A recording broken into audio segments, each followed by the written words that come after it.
আজকের রেসিপি হচ্ছে chicken fry বা বলতে পারেন চিকেন পাকোড়ার রেসিপি। খুবই সহজ একটি রেসিপি।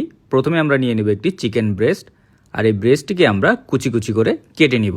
আপনারা কে কোথা থেকে আমার এই ভিডিওটি দেখছেন অবশ্যই কমেন্ট করে জানাবেন, আমি আপনাদের সবার কমেন্টের উত্তর দিব, কারণ আপনাদের কমেন্ট পড়তে আমার খুবই ভালো লাগে।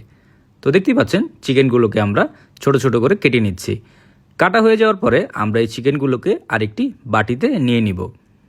এখন এর সাথে দিয়ে দিব আমরা গুঁড়া মরিচ, তারপর দিয়ে দিব জিরা আর ধনিয়ার গুঁড়া, এরপর দিয়ে দিব রসুনের গুঁড়া, তারপর দিয়ে দিব আদার গুঁড়া, এরপর দিয়ে দিব গোলমরিচ, এখন দিয়ে দিব পাপরিকা বা লাল মিষ্টি মরিচের গুঁড়া, এরপর দিয়ে দিব গরম মশলা, তারপর দিয়ে দিব লবণ স্বাদ মতো, এরপর দিয়ে দিব সামান্য দুধ।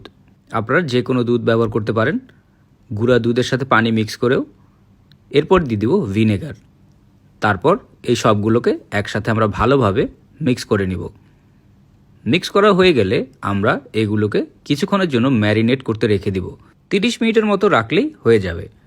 তা এখন আমি একটি বাটিতে নিয়ে নিব ময়দা, তার সাথে নিয়ে নিব গুঁড়ামরিচ, এরপর নিয়ে নিব জিরা, তারপর নিয়ে নিব রসুন, আদার গুঁড়া, এরপর নিয়ে নিব ধনিয়ার গুঁড়া, গোলমরিচের গুঁড়া, পরিমাণ মতো লবণ। এরপর এই সবগুলোকে আমি ভালোভাবে মেখে নিব। মিশ্রণটি মিহি হতে হবে, ভালোভাবে মেখে নেবেন। মাখা হয়ে গেলে আমরা নিয়ে আসবো আমাদের ম্যারিনেট করা চিকেনগুলো। এরপর একটি চামচের সাহায্যে আমরা চিকেনের পিসগুলো নিয়ে সেই ময়দার মিশ্রণে রেখে দেব। একটি একটি করে নিয়ে আমরা সবগুলোকেই ময়দার মিশ্রণে ছেড়ে দিব।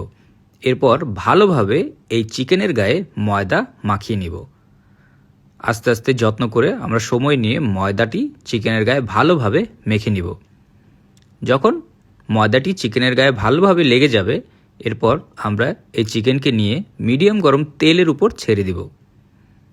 তেল অবশ্যই মিডিয়াম গরম হতে হবে, অনেক বেশি গরম হলে সাথে সাথে পুড়ে যাবে। তো মিডিয়াম গরম তেলের ভিতরে আমরা সবগুলোকে ছেড়ে দিয়ে আমরা কিছুক্ষণ এক পাশ ভেজে নিব।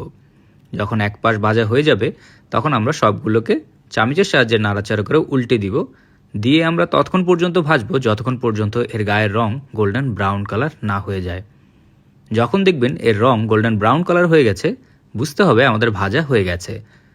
তো এখন আমরা এগুলোকে তুলে ফেলবো। তো অবশ্যই ডোবা তেলে ভাজার কারণে এরা অনেক তেল চুষে নেয়, তো তোলার আগে একটু তেল সামান্য ঝেড়ে নিতে হবে, তাহলে তেল কিছুটা কমে যাবে। এরপর আমরা একটি বাটিতে নিয়ে নিব। তো দেখতেই পাচ্ছেন খুব সহজে আমরা একটি চিকেন ফ্রাই রেসিপি ঘরে তৈরি করে ফেললাম।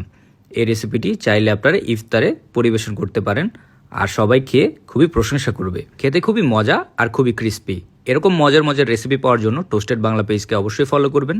ভিডিওটি ভালো লাগলে একটি লাইক অ্যান্ড শেয়ার করতে ভুলবেন না।